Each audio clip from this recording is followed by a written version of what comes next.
Life Management Science Labs would like to acknowledge that we live and produce this podcast on the traditional lands of the Wurundjeri people. We'd also like to acknowledge the traditional owners of the lands of our listeners and our international colleagues. We'd like to pay our respects to their elders, past, present, and emerging.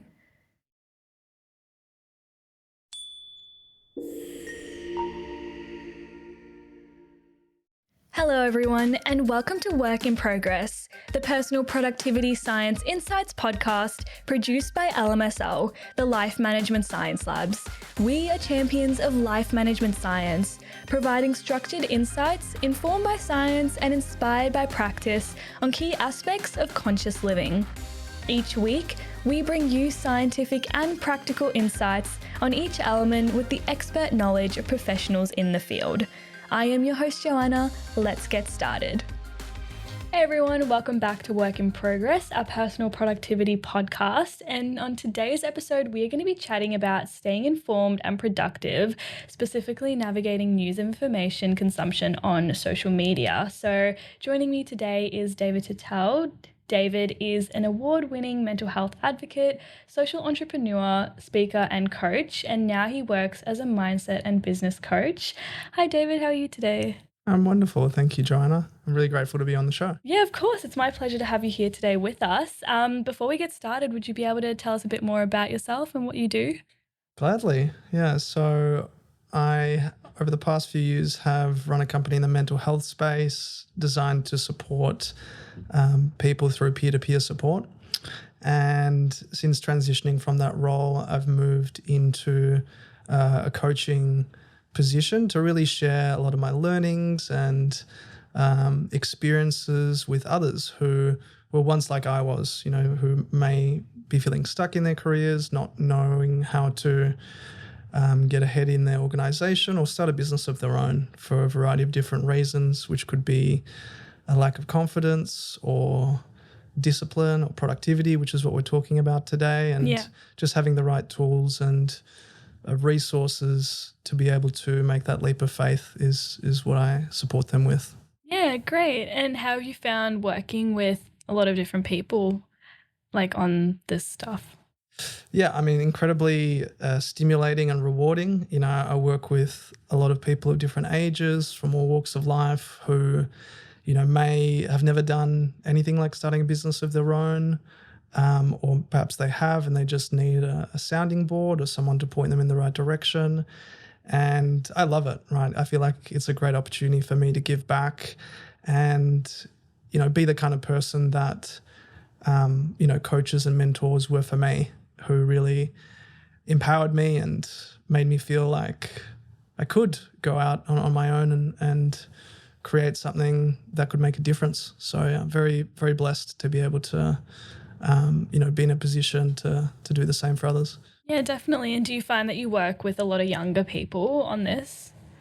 Yeah, I would say the average age is about 20 to 35-year-olds for sure. Yeah. Yeah. Yeah, and that would be very impactful, especially for younger people, I guess, in their early 20s, getting that sort of advice and support and having that confidence instilled in them that they can do something with, on their own. No doubt. Yeah. I mean, I think I'm just reflecting on my experience and the experience of others, close friends, making that leap from school into tertiary education and then into the workforce is just, it can be a really complex and challenging time for a lot of people. Relationships are being formed, social, romantic, identity is being discovered, and just, people's place in the world. So if there is a sense of fear or doubt about their abilities or perhaps just lack of clear direction, which is certainly something that I grappled with for a number of years, it can feel quite paralyzing and even, take a toll on their mental health as it did for me. So to be able to just, create a safe space for people to find their own way, whether it is, in life or in business, whatever it is, it's really, it's amazing. Yeah, definitely. Well, I love to hear it. And I'd love to transition into our next little section we call Have You Met David? So, here we just ask you a few little fun questions about yourself before we dive into everything. So, the first one I have for you is, do you have a favorite book or something you've recently read that you would recommend? Yeah, it would have to be Psycho-Cybernetics by Maxwell Maltz. Bit of a mouthful. Yeah, definitely. Yeah, but in a nutshell, it explores our self-image and how we rise to the limits of our self-image. So, for instance, I used to struggle with addiction in various forms, whether it was social media or drugs or alcohol, and I never thought that I could rise beyond that until I changed how I saw myself.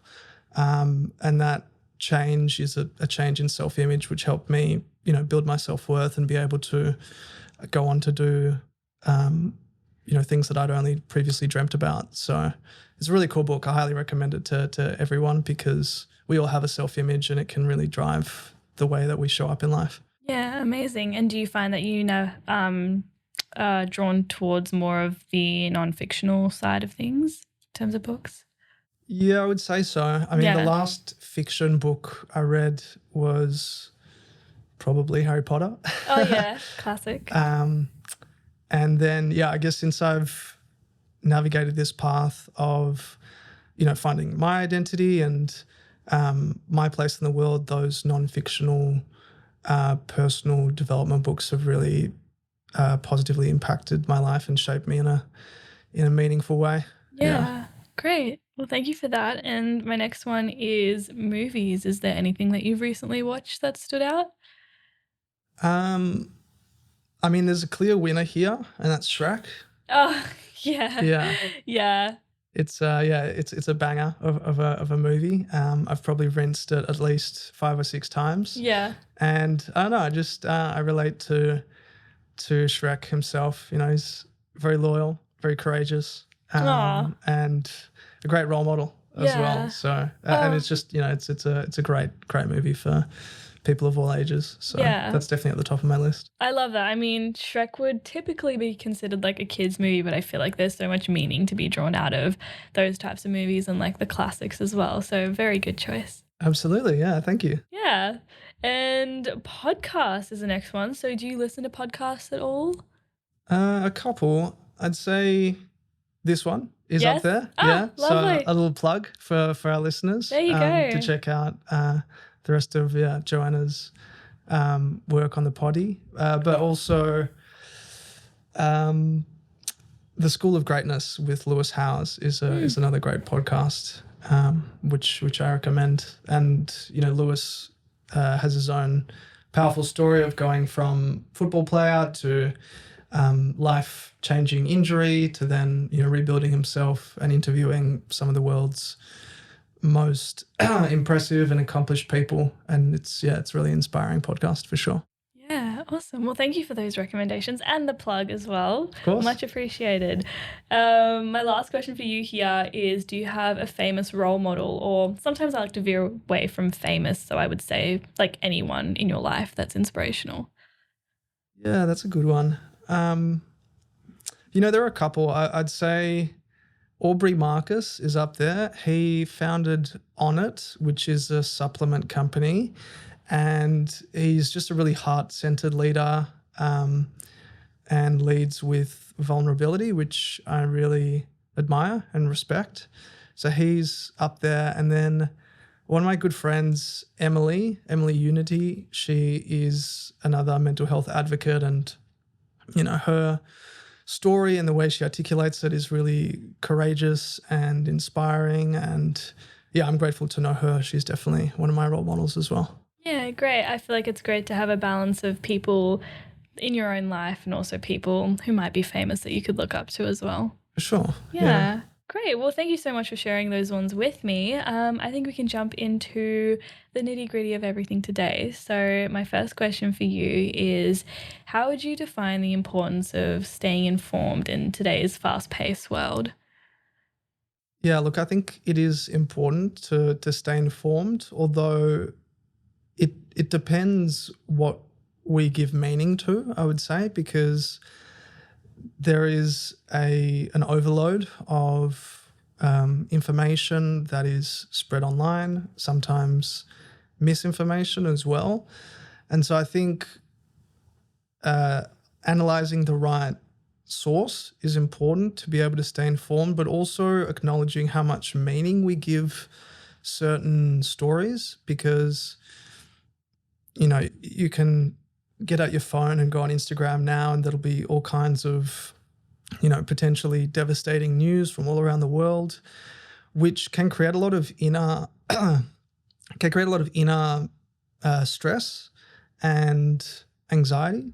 So I think staying informed is important, but what I would suggest from what has helped me is just being a bit more cautious with how much emotion we place on the news that we consume. Because if we give it too much energy and if we get too emotionally involved in it, it can create more harm than good. Yeah. So, how do people go about having that balance, and not being too invested to the point where it can create harm?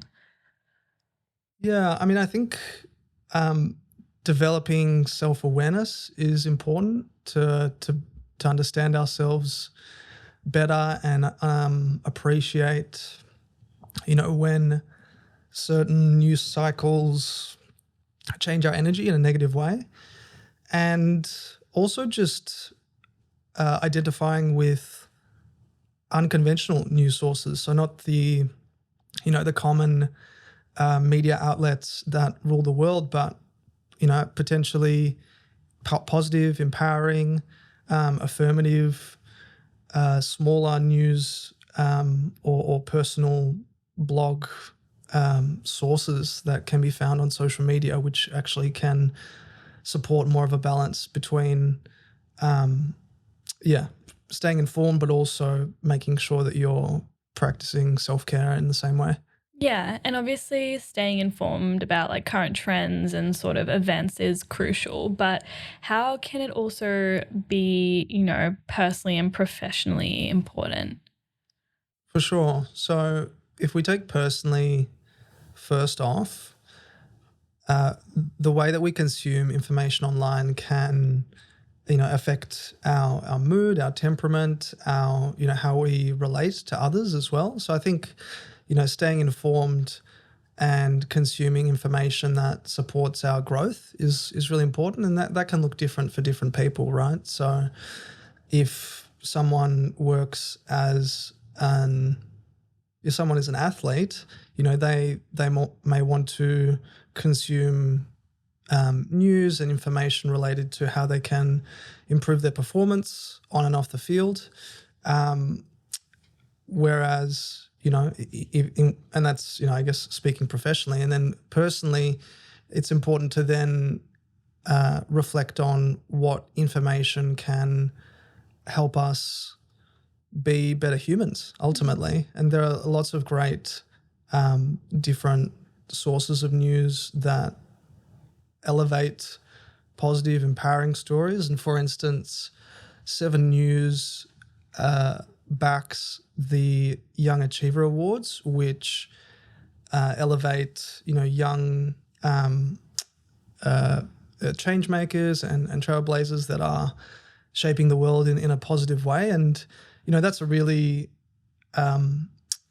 that's a really uplifting source of news to consume. Yeah. So I think being selective and intentional with the information that we consume is important, and the way that that's helped me is just by reflecting on how it can support my personal and professional growth. Yeah. And there is a lot of good content out there to consume, but I guess how can we avoid the distractions of, excessive news consumption or, excessive social media consumption?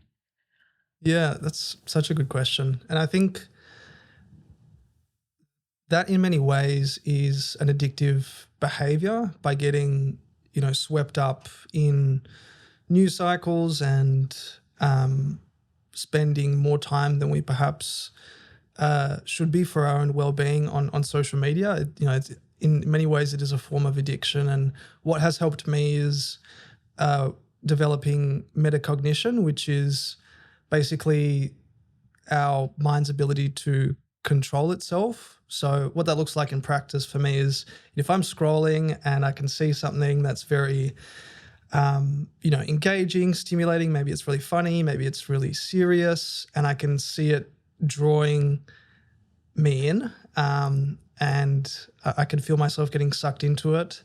I've been able, through a series of like different practices and techniques, just to pick myself up when that happens and realize that, I've kind of lost control in some ways. Like I'm not using social media, it's using me. Yeah. So that I think, is a really powerful way just to check ourselves when we might be getting, sucked into the vortex of news and social media consumption. Yeah, definitely. And it's really interesting because obviously I've never really thought of the fact that you could be addicted to social media.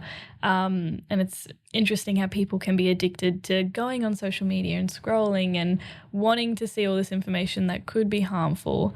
So I guess like with any other addiction, how do you address social media addiction and how do you overcome that?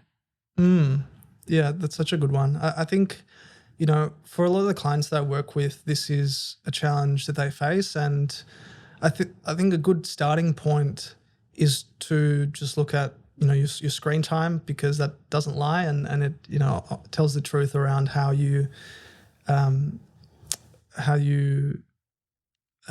devote your time and energy online. So I think if that is compromising other activities that are beneficial for you, like maybe it's sleep or maybe it's spending time with friends, if it's impacting physical or mental well-being, if it means that you're scrolling instead of going for a run or going for a workout, then I think it can become a problem for people. So the first step is just acknowledging that, and then what I have done for myself and what I suggest clients do as well is actually schedule time in for social media scrolling. So I'm a big fan of time blocking my day. So from, waking up to going to sleep, all the different activities are blocked in the calendar. And what has helped a lot of people, myself included, is just time blocking, like 30 minutes of scrolling on social media, so that at least you are staying informed, whilst making sure that it's not compromising your well-being. Yeah, definitely. And I do like the idea of scheduling in time. I feel like you don't have to totally cut something out, but if you can try to control the ways in which it impacts you, then you have control over how it sort of affects your mental health, I guess, as well.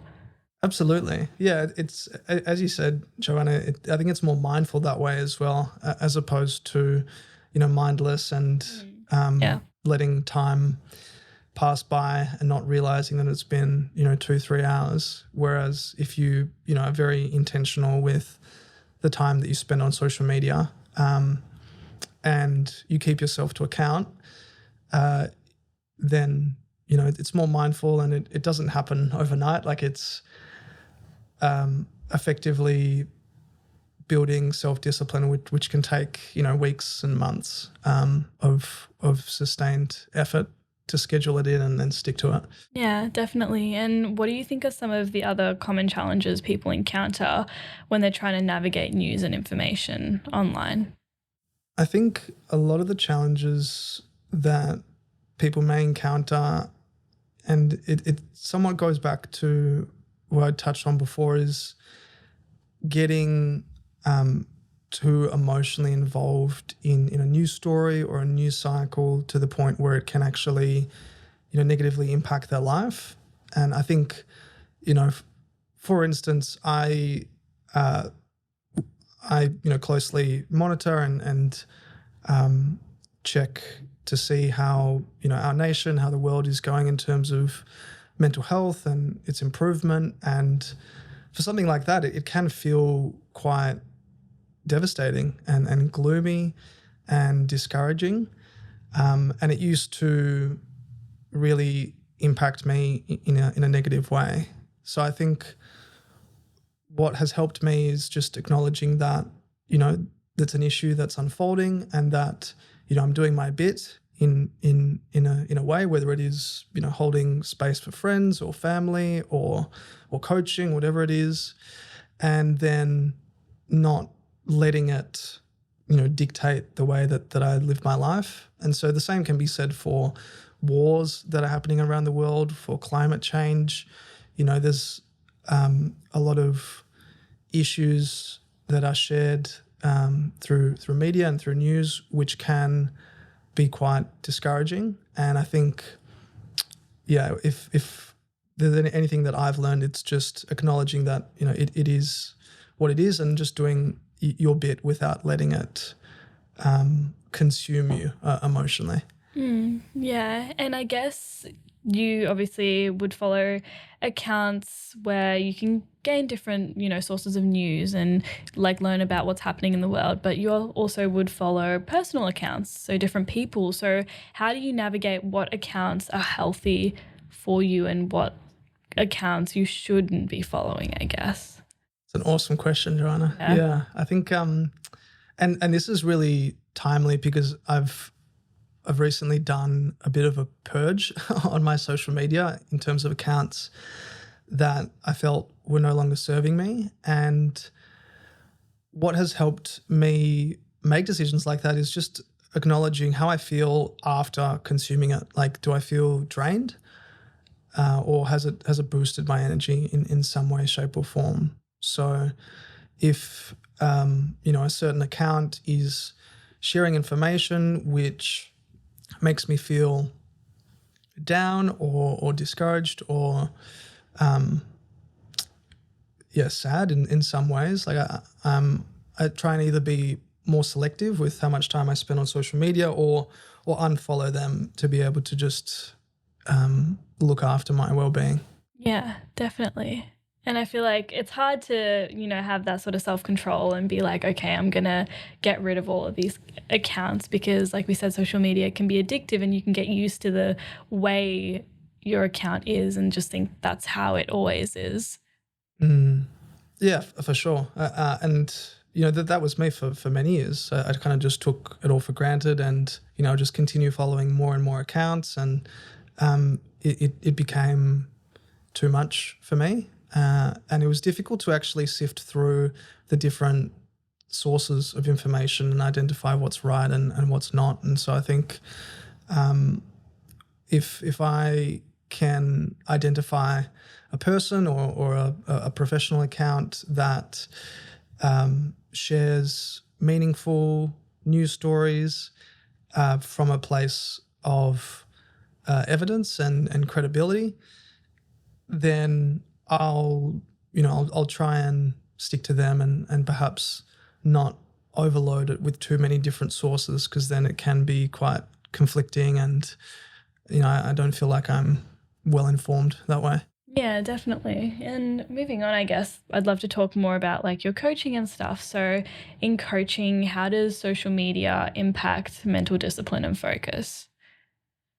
Yeah, it's a good one. I think if we're not training ourselves in concentration, then we're being trained in distraction. And there's a really good book on this called Stolen Focus, which talks about how, the Instagrams and the TikToks of the world are, mining our attention and also training ourselves in distraction. And so I think when we're exposed to that consistently and we don't have any practice for building concentration or focus, then we just become more and more distracted, more mindless, and it leads to a lot of suffering. Like, it leads to suffering at work, whereby we lose hours to different interruptions and notifications, and suffering, personally as well, in terms of impacting potentially our sleep or taking away time from positive activities with friends or exercise. So, yeah, it can have really drastic and negative impacts if not managed. Yeah, and what techniques can individuals use to sort of overcome these distractions and enhance their concentration? Yeah, there's a concentration practice that I take clients through that has been proven to increase metacognitive awareness, which we spoke about briefly before, which is basically your mind's ability to catch itself as it's doing something and being aware of what you're aware of. And that's been like incredibly positive for them and for me in the context of social media, and realizing that, they might be getting sucked in and just pausing and seeing it unfold and then choosing to step back from it. But also within social or professional settings, when in conversation with people, the persistent exposure to social media overconsumption can actually derail our ability to be present and grounded with people whom we're in conversation with. So, and that can, potentially be perceived as dismissive or ignorant or unprofessional at work. And so, or even just lead to lack of confidence if you're presenting at a meeting. So practices like this concentration one has really helped me and my clients just feel more grounded and present and aware of what actions we're taking, so we can make sure we're investing in the right ones. Yeah, definitely. I feel like I can relate to that feeling of sometimes not really feeling that present because we're so wired to be like on our phones and be scrolling or doing something like that. And then our next thought is always like picking up our phone or checking a message or something like that. So it's very hard to be present in the moment and actually have meaningful conversations and engage with people. Absolutely. Yeah, it's, you're right. It's like an instinct.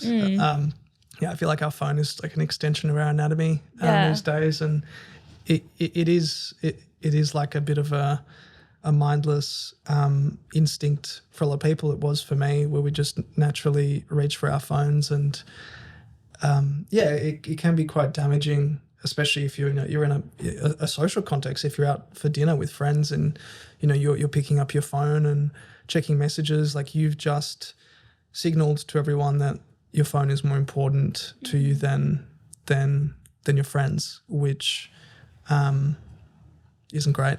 Yeah, exactly. And I feel like our phones can be like a source of comfort, like in awkward moments or in social situations where you feel like you have nothing to say, you just go on your phone. And I feel like, it does send the wrong kind of messages to people. And it sends like the message of you being unavailable in the present moment.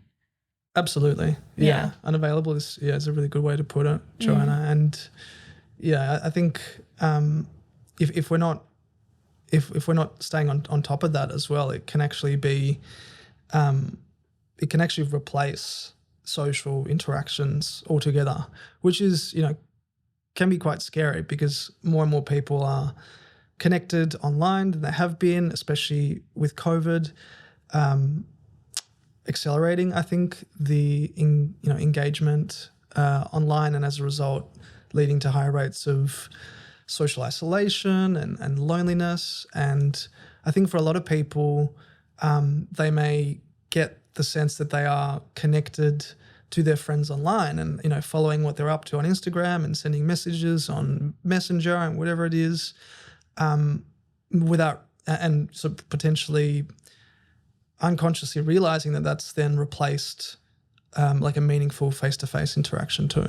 Yeah, definitely. And next, I'd love to ask you if you would be able to share some success stories from coaching where individuals use social media for personal development and they were able to conquer some of these challenges we've talked about. Sure. Yeah, I think, there are a couple of young business owners who I'm working with at the moment who each of them were quite reliant on social media, like a lot of us, and were subjected to a lot of content that wasn't as uplifting or positive. And after working with them, introducing the concentration practice and taking them through some confidence building and personal development techniques, they've now subscribed to content that actually aligns with their goals and their values and aspirations based on the work that we've done. And it's also empowered them to use social media more as a tool for creation than consumption. And I think, that might even be another tool that people can add in their toolkit, which has helped me go from, mindless consumption to creation. Well, share things on my account, and my primary intention nowadays with social media is just to create and share content as opposed to consume it, which is more like a lesser secondary motive. So that's helped me, and that's really benefited my clients as well. Yeah, I love that. I love the idea of creating content that's beneficial for you and sort of really using social media as a tool as opposed to letting social media control you. Because at the end of the day, you have total control over your social media, your settings, who you follow, all of that kind of thing. But I feel like a lot of us just let it control us through the way we scroll and how we just let everything sort of, affect us instead of, taking accountability. And, we've got the independence, I guess, to just take control of how we interact with social media. Absolutely. Yeah. And that independence can be really difficult to attain without, constantly taking accountability, each time you go online. And, like you said, it is completely within our control, Joanna. Yeah. We can change the settings, we can choose to unfollow different people. And, for a long time, I knew that, but I didn't act on that. And I think that might be the case for a lot of people who are listening as well, is just acknowledging that you do have that power. And if you feel like your consumption's affecting you in a negative way, then, it might be worth considering taking advantage of that control you have over your consumption.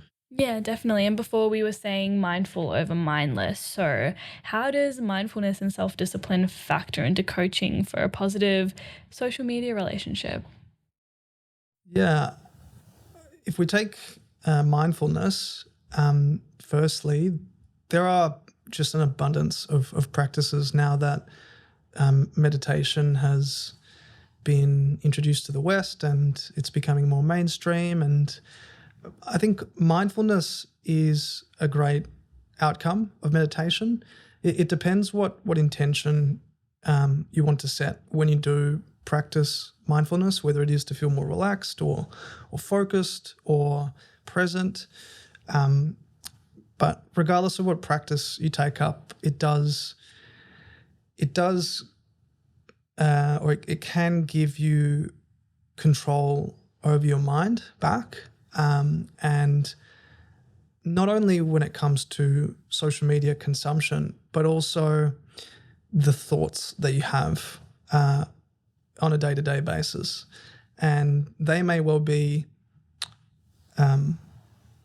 produced by the content that is consumed on social media. So if it is negative, you might be more prone to getting negative thoughts. And if you haven't developed a certain level of mindfulness, you may get emotionally involved in those negative thoughts, which can then impact, how we show up in our day-to-day. And if we really believe a negative thought to be true, then it can really put us in a bad state. It can affect how we relate to other people.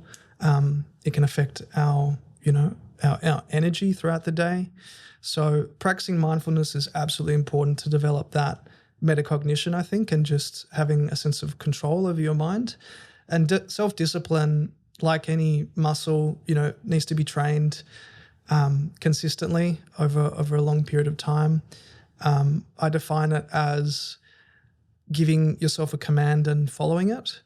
So if we don't do that, if we don't say to ourselves, okay, I'm just going to sit down, I'm going to scroll on social media for 30 minutes, and we don't do that, and we scroll on social media for 2 hours, then I think we're lying to ourselves.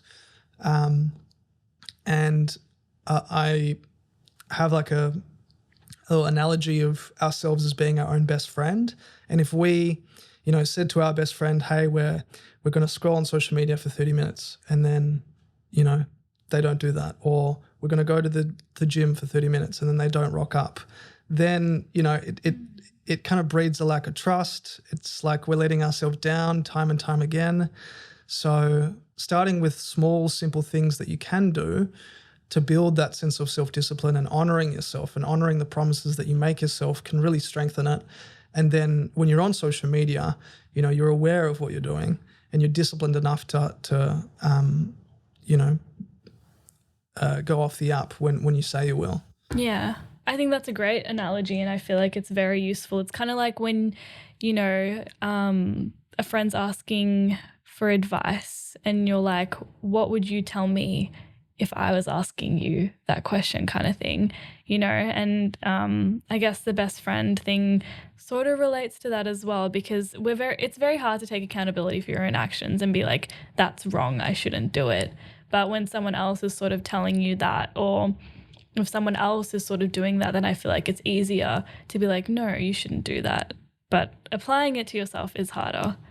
No doubt. Yeah. And I was guilty of this for a long time as well, and often trying to, help others before helping myself because it seemed easier. Yeah. And you're right. I think it does take a lot of work, but seeing ourselves as we would one of our best friends, like we wouldn't want to let them down. Yeah. We want to look after them. We'd want to keep our promises to them. So it does take time, but it's certainly achievable. Yeah. And I guess sometimes I would feel like a fraud if I'm giving someone else advice about something and I'm unable to take that advice myself. So it kind of is a bit of a reality check of like, should you be giving someone that advice if you aren't able to practice the same, I guess, things as well? Absolutely. Yeah, that's such a good point, Joanna. It can seem hypocritical and doesn't feel genuine. Yeah, exactly. And my last little question for you here is, do you know of any like myths surrounding sort of social media habits, or like social media myths, I guess? I don't know if I'd call this a myth because it does differ from person to person. But, using rather uninstalling apps is what I've seen people do to manage their social media relationship better. And I think it can work well for some people, although I have seen, the same people who do that reinstall it, and it's kind of like a yo-yo effect. If you go on a pretty strict diet and, you feel great for some time, but then you realize, you're lacking a lot of nutrients or things that you were used to, and then you yo-yo back up, and then, your physical well-being changes negatively, potentially. That's what I've seen with uninstalling social media apps. So I think it's not a blanket rule because it can work well for some people. But I think if we train ourselves to be more mindful and to be more disciplined, it can actually have a far more positive impact on our relationship with social media than simply uninstalling it. Yeah. And it's kind of the same with any healthcare professional will tell you if you have an addiction, it can be really difficult and potentially dangerous just to go cold turkey, as opposed to weaning yourself off it and having a more mindful relationship with it. So I think, again, I've got to just preface that it is different for different people, but from my experience, I would say that just practicing mindfulness and self-discipline will be more productive for your relationship with social media than just uninstalling it altogether. Yeah, I agree. I feel like when I had Instagram and I was trying to like get rid of it and stuff, I would often uninstall it, and I thought that was the solution because I've uninstalled it, it's not there anymore. But then there was kind of the thrill of going back into the app store and then downloading it and then being like, oh, I'll quickly just check it and I'll delete it again. And like you said, that yo-yo effect, and it just keeps happening. So I feel like mindfulness is probably the better way to go. So true. It is a bit of a thrill. Yeah. Yeah. And it's, it's designed in a very, stimulating way, and, you get to open it again as if you're opening it for the first time. And there's probably a lot of FOMO there as well. You've missed out on stories and posts from friends and you don't know what's going on. So I think, it can lead to that yo-yo effect easily. Yeah, definitely. Great. Well, thank you so much for having that discussion with me. I'd love to move into our next section, which is our practices and habits debrief. So here we're just going to talk about how you apply some of these things in your daily life. So is there a practice that you have for social media productivity?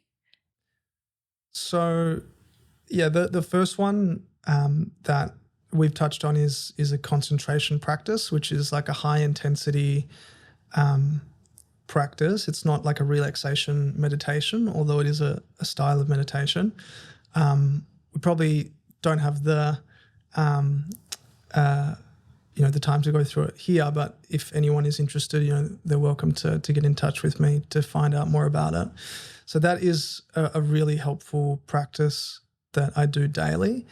And I think another one that we mentioned before is, time blocking. So obviously scheduling time for social media or any media, whether it's, whether you go on YouTube or Netflix, or you watch the news at night, as just being intentional with how much time you give to that.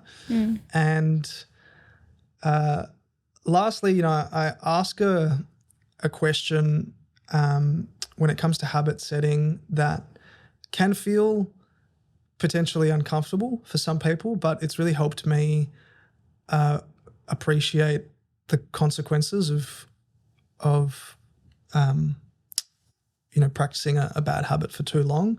And that question is, what would happen if, in the context of social media, what would happen if I continue to spend 8 hours a day on social media every day, over the next 5, 10, 20 years? Like, what would happen? And it can feel a bit strange and potentially uncomfortable, but, it can impact my time with friends. It can, it'll mean that I won't have time for work that I love doing and for exercise. It means I won't have time to spend with my kids because I'm just so addicted to social media. And it can feel a little scary to think about, but it is quite motivating in that sense to acknowledge what happens if you keep up this behavior over a long period of time. Yeah, I do love that, because I feel like it could be a good question to ask yourself if you're about to do that thing you shouldn't be doing. Like, for example, you have decided that uninstalling an app is going to work for you, but then you go to try and reinstall it again. And if you take that moment to be like, okay, what happens if I keep doing this cycle over and over again every day for the next 5 years? It's pretty sad and tragic to think about doing that, for the next 5 years. Absolutely. Yeah, that's a great example. Yeah. And I think we can often just get subconsciously trapped in these patterns unless we take the time to zoom out and acknowledge what we're doing. And it can be helpful doing that with someone else, like an accountability partner or a coach or a friend or whoever it is. But without that awareness, I guess, then we're just going to continuously do that pattern for time and time again. Yeah, definitely. So I guess breaking the cycle is the key, but it's also very hard to do because, again, we're talking about like addiction here. Yeah. That's right. Yeah. Well, I was wondering if there are any challenges that you face when you do some of these practices. I think the first challenge that I faced was patience. With respect to the concentration practice, it requires a lot of patience and mental energy, not only when you're doing it for 5-10 minutes daily, but also having the patience to acknowledge that it takes time to reap the effects. So, you don't do a workout and then flex in the mirror and magically, look incredible. Yeah.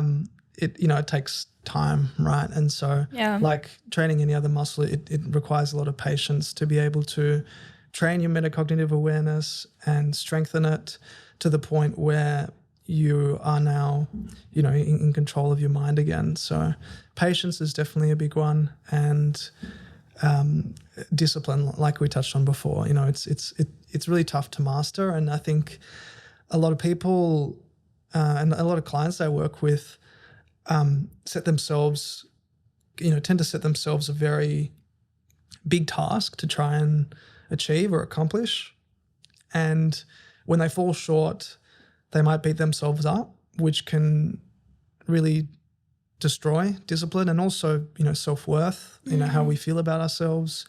If we didn't get that piece of work done, or if we didn't reply to that message from a friend, or, if we didn't go for that workout, and then we're really hard on ourselves, it can lead to a really negative downward spiral. So when it comes to building self-discipline, I think what's helped me and my clients as well is just starting with something really small and achievable, and whether it is just saying, hey, I'm just going to go to the gym for 5 minutes or 10 minutes and just move. Yeah. And, often, I find when I've done that in the past that I end up spending more time there. Yeah. But because I've just, mentally made it really easy, I feel like I'm more likely to honor the promise I've made to myself and be more disciplined with it. And then from there you can kind of, go from bigger tasks and more complex assignments and you really become more disciplined with respect to social media as well. Yeah, for sure. And what about, strategies that people can use when, for example, they're trying to stay off, scrolling on social media for 2 hours because they've scheduled in, for example, that 30 minutes, but then they feel like, an extra hour and a half won't hurt. How can people stop themselves from doing that? How do we integrate discipline then? Yeah, great question. I think oftentimes, when we're doing that, it means that we might be avoiding something or not choosing to address something in our lives. At least that's what I found personally and with some of the people I've worked with. And that, process of scrolling often takes the place of something that may be an important issue or something that that person needs to consider or address in their life. And so what a good question to ask might be is, what am I avoiding, or what am I choosing not to do because of fear, or what am I delaying? What am I procrastinating? Because when we are scrolling on social media mindlessly, in some ways it is a form of procrastination, and we might be avoiding something. So taking that self-reflective perspective can be really helpful at getting people to then just consider what is being put on the back burner. And again, it can be difficult, but I think it's necessary if, you're consistently finding that, you're not honoring your promise of 30 minutes. And even what I have seen a couple of friends do really well is keep themselves accountable to things like that, and having a partner that you can turn to and make promises to. Like you said before, like when you make a promise to a friend, you may be more likely to keep it than a promise to yourself. So if you can find someone who you trust and, who wants to manage their social media relationship better as well, then, you've got someone that you can rely on and who can help you keep accountable as well. Yeah, awesome. And I love, this integration of asking yourself questions. I feel like that's a good way to like take some time and space before you commit that action. Like ask yourself these questions. Like, for example, what would happen if I do this every day for the next 5 years? Like, what would my life look like, kind of thing? And that's a very like jarring question to ask yourself, because often the answer to that question would be a sad reality if I continue to do this for that long. And I guess that would prompt me personally to stop what I'm doing and be like, well, yeah, wow, I don't want to live that life. So let me try and get as far away from that as possible. Absolutely. Yeah. Yeah, that's such a good way to look at it, because it is in many ways just amplifying the pain that you might experience in the long term. And since we're wired to seek pleasure and avoid pain, when we can crystallize what the pain might look like, it inspires us to action away from it. And then what you might want to do as well, for those listening, is asking that question of, what would happen if I do this, if I don't get on top of my social media habits?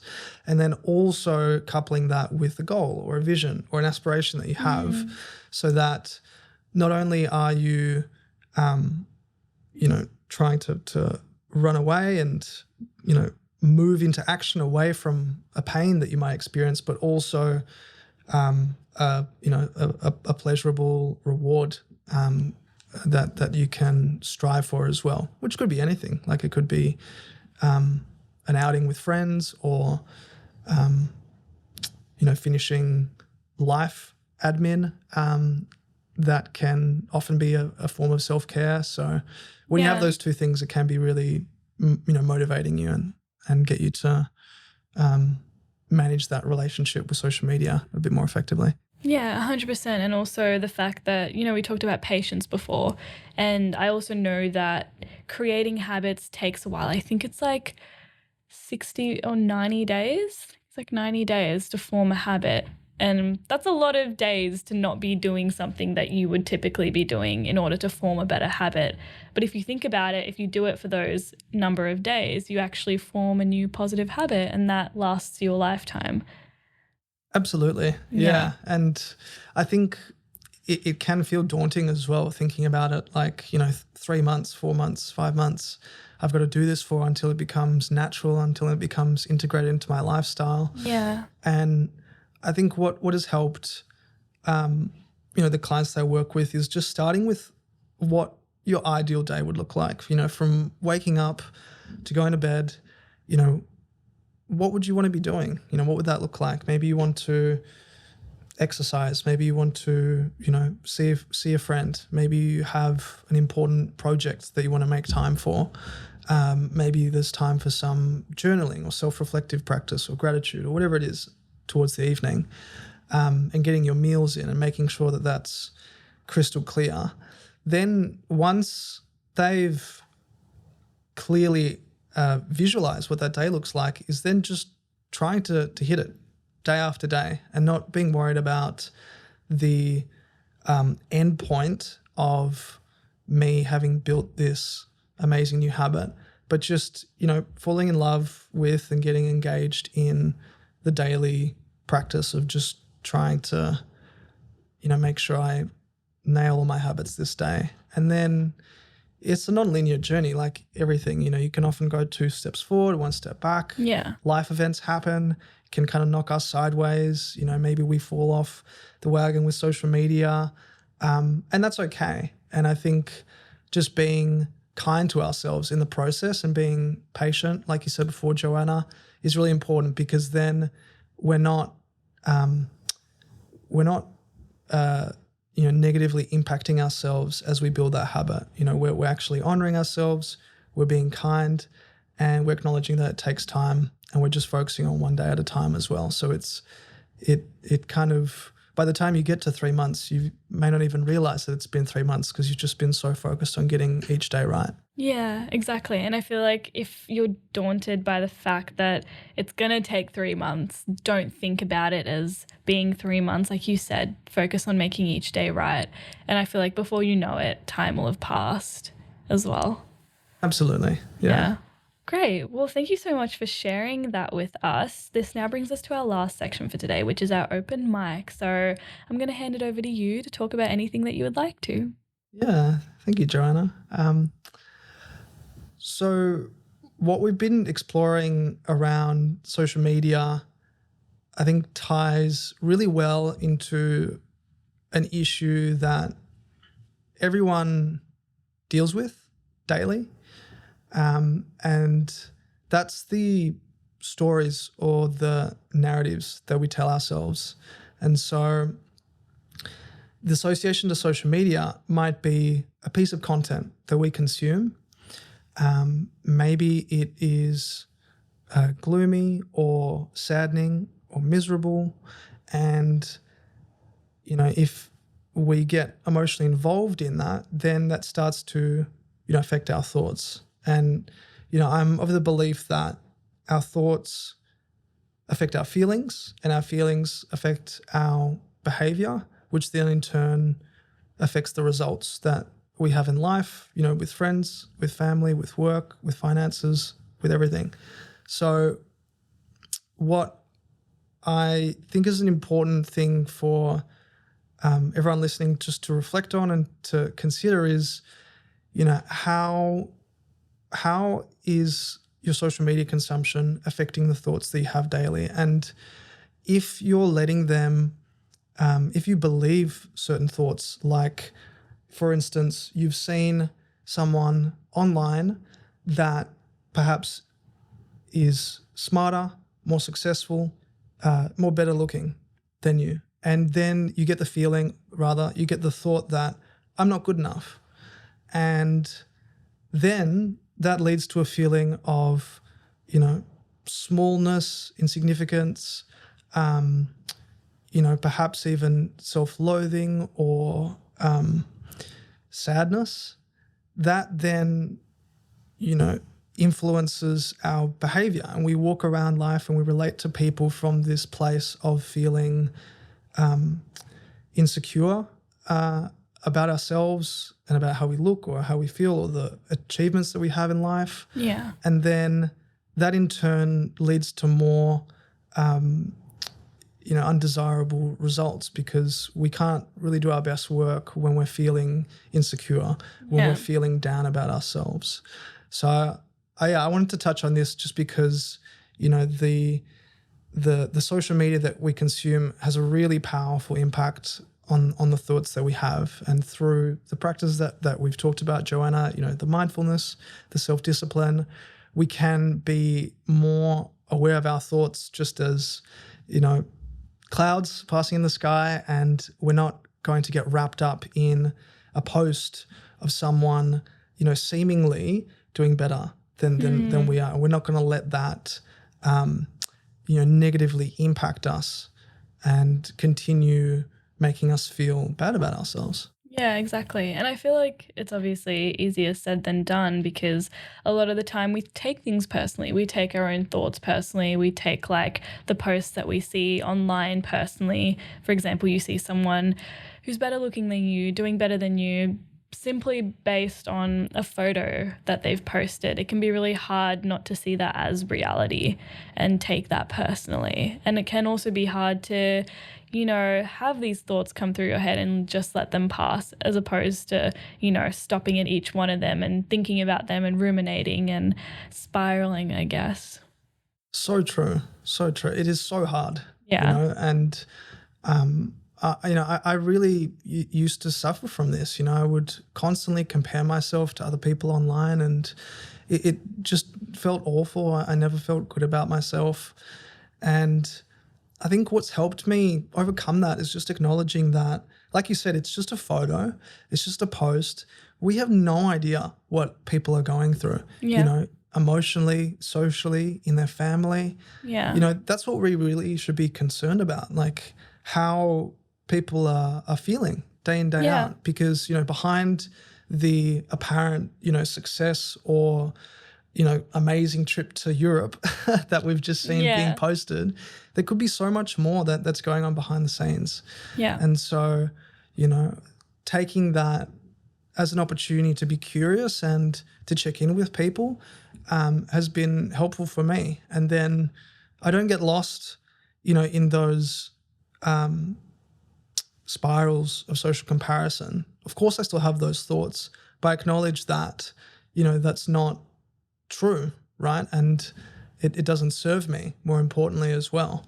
Yeah. And it's an opportunity to congratulate that person or, share a positive message with them and ask them how they're doing. Because I think that's what's going to be more meaningful than just a like on the photo or just, seeing the photo for what it is. Yeah, exactly. And if you kind of think about it, like you go on social media to escape. You scroll because it's a form of escapism. So if you think about it the other way, when people post these photos that you seemingly are envious of, it's a form of escape for them as well, posting these photos, curating this life for themselves. So I guess it's good to see things both ways as well. That's so true. Yeah, I love that, Joanna. I'm going to use that. There you go. Awesome. Well, thank you so much for joining me, David, and having this conversation with me. I feel like social media is something we talk about all the time. It's so ingrained into our lives, but I feel like you can just never have enough conversations about social media. So true. And yeah, I'm really grateful for the chat, Joanna. And it's been a blast exploring this with you because, it's very topical. It's in our lives daily. It can be a really serious issue if not managed well. So I'm just honoured to have been able to shine some light on this topic with you and hopefully spread some important awareness to support people in their social media journey and consumption. Yeah, no, definitely. So thank you so much. And for everyone listening, if they want to find out more about you, where can they go? So for just as a heads up, so my initials are DMT, David Michael Titeu. So they can contact me at my email address, which is david@dmt.care, C-A-R-E, or my website, which is thedmtexperience.com.au. Awesome. Well, thank you so much for sharing that with us. And to everyone else who's tuned in, thanks so much for joining us, and we'll see you next time. You have been listening to Work in Progress, the Personal Productivity Science Insights podcast produced by the Life Management Science Labs. Listen to episodes from LMSL's 10 Life Management Perspectives on Apple Podcasts, Google Podcasts, Spotify, YouTube, or other podcasting apps on your smartphone.